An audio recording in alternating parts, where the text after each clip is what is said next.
Burning rubber and high-octane fuel filled the Auto Club Raceway morning air during the National Hot Rod Association's 2013 racing season opener at Pomona, California.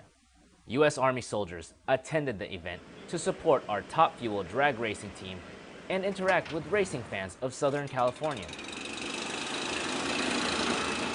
Probably close to 50 to 100 kids come through that are just interested in what this big giant truck is and want to know what we do and what our tools are capable of. Soldiers from the 311th Expeditionary Sustainment Command Rear from West Los Angeles, the 163rd Ordnance Company from Tustin, and 397th Signal Company from Riverside, California, was in attendance to provide support for the U.S. Army Recruiting Battalion.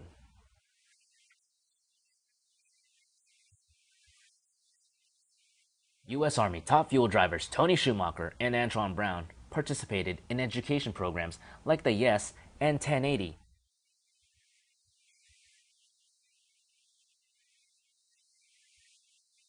I have been through those big moments, massive moments, where you had to be great. To be able to share that with young people who may be lost and not have a path yet is incredible.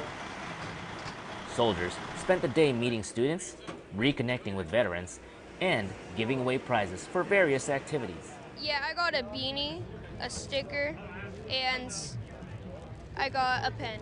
Even the young soldiers discovered something about themselves. I didn't realize how much of an impact I was doing until today, when people came up to me and told me, like, thank you.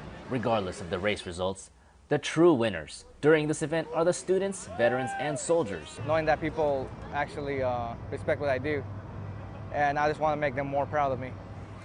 Sergeant First Class Walter Talents, Auto Club Raceway, Pomona, California. All right, you're done.